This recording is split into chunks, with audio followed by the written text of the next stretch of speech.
Hello, and welcome back to our second lecture on legal aspects of genetics. This time we're going to be talking about one of my very favorite topics, which is human gene patents. To get started, as most of you already know, over the past decade, genetic testing has increasingly become an essential and even routine tool of clinical diagnosis. Medically relevant genetic testing is an integral part of health service provision and can significantly improve an individual's quality of life by providing knowledge of diseases and treatment options. At the same time as many of these genetic tests have been being developed, the European Patent Office, which I'm going to be referring to as the EPO, has been granting patents on human genetic products and related processes. Experts have in fact estimated that patents have been filed or granted for nearly 20% of the human genome. So this has led to a lot of debate, a lot of public outcry, both on the suitability of human gene products as a patentable invention and on the potential negative consequences of gene patents for innovation and for patient access to diagnostic testing and to therapeutic products. So in this lecture, we're going to be discussing this controversy. We'll start by looking at what exactly patents are and how they work, and then we're going to consider whether human gene products are a suitable subject matter for patents. We'll also talk about the legal status of patents in the UK, and then we're going to talk about some of the consequences of patenting in human genetics. And finally, I'm going to want you guys to have a discussion on what you personally would do if you, in your practice, you were to find yourself having to consider human gene patents, which, based on what I've heard about you guys, I imagine many of you will in fact have to be addressing at some point in the future. So this discussion that you're going to be having can be based around the Hawkins paper that Professor McKay gave you on the impact of human gene patents on genetic testing in the UK. So finally, the last thing that we're going to do is I'm going to conclude by going over a few of the proposed solutions to various problems that have been posited in relation to human gene patents. So let's get started. All right, first topic, what is a patent? A patent may be defined as a grant by the state of exclusive rights for a limited time in respect of a new and useful invention, usually limited to the territory of the state granting the patent. So to break this definition down a little bit, the first part is a grant by the state.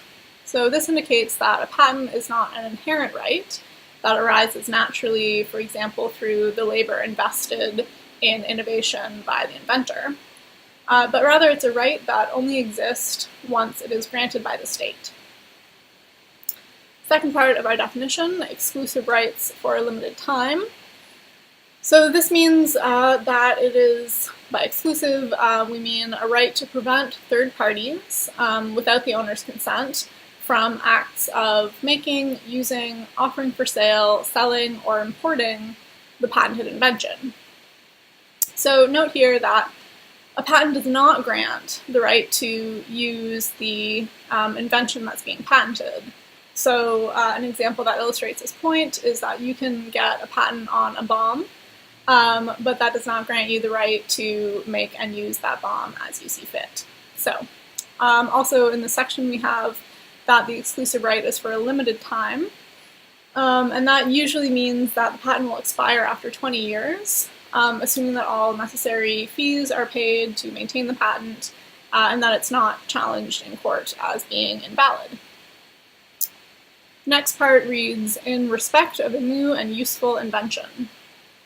So this describes the types of inventions that can be patented, which we will look at in quite a bit more detail in a moment. And last part here, usually limited to the territory of the state granting the patent. Oops, sorry.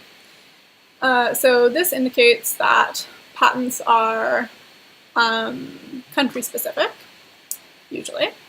But if you have a patent in, so normally if you have a patent in the UK, you would not be able to enforce that patent against someone who's using your invention, say, in France.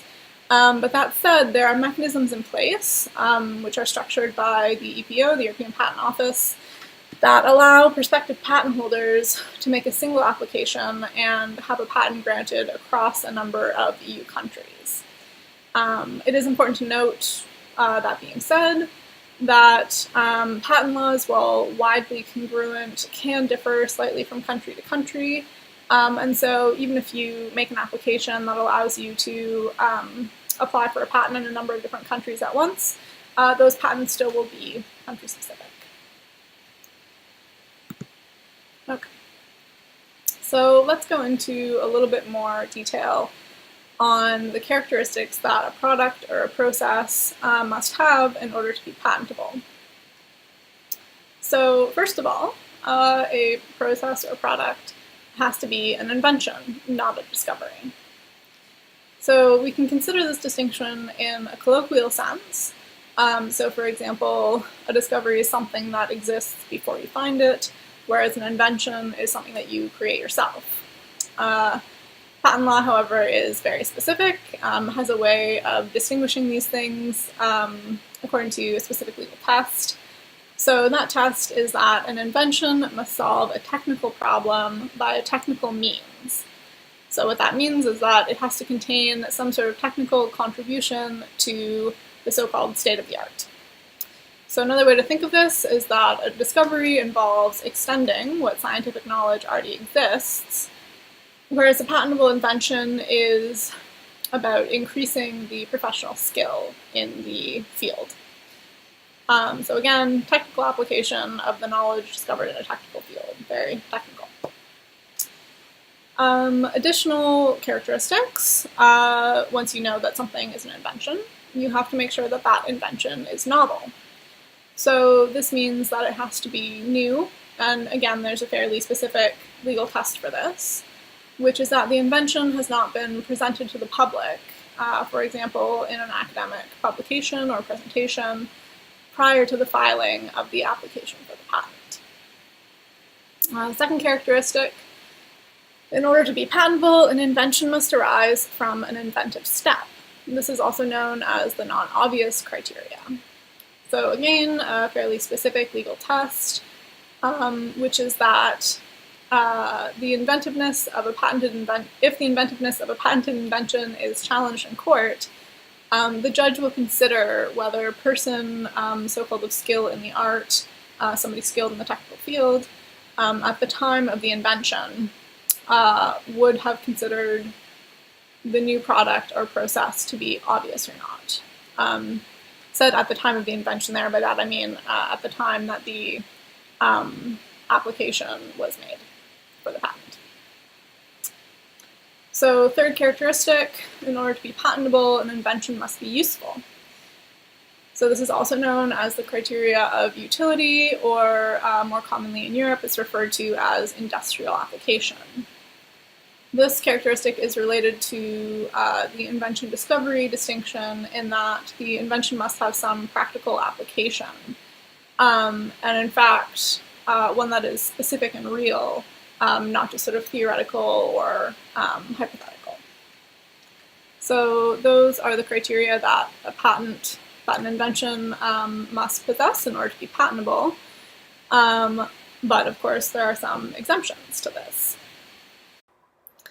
So an example of a process that is exempt from patentability is methods of treatment for the human body by surgery, or therapy and diagnostic methods practiced on the human body. These methods are not to be regarded as inventions susceptible to industrial application for moral reasons. It's important to note, though, that this is a very narrow exception. So it doesn't apply to in vitro methods, but rather only to purely intellectual processes in which medical professionals engage. So we also have an exemption which is specific to the European context. This one doesn't apply in the US or in North America. And that is that inventions, the publication or exploitation of which would be contrary to public order or morality, cannot be granted a patent. So again, this is a very narrow exemption. There must be a really strong social consensus that a practice or product is deeply offensive in order to trigger this exemption. So it's in fact very rarely applied. One example where it has come up is in claims on entire mammals. So an example that you might be familiar with is the Harvard Oncomouse, which is a strain of white mouse used in research that has been specifically bred in order to be predisposed to cancer, because it makes it easier to use them in research. So a patent was granted on the Harvard Oncomouse because the idea was that the benefits for human beings outweighed the suffering of the mice. So that's one example where a patent was granted, but in that case it came up that other mammals were still invalid for patenting purposes, as to patent a mammal was seen as being contrary to public order and morality. So there are some broad exemptions to patentability, and certainly more so in the European context than in the North American context. But generally these only apply in a very limited range of circumstances. They come up very rarely. And so overall, it's safe to say that the trend is to allow and even to encourage patenting of new inventions, as long as they're novel, inventive, and useful.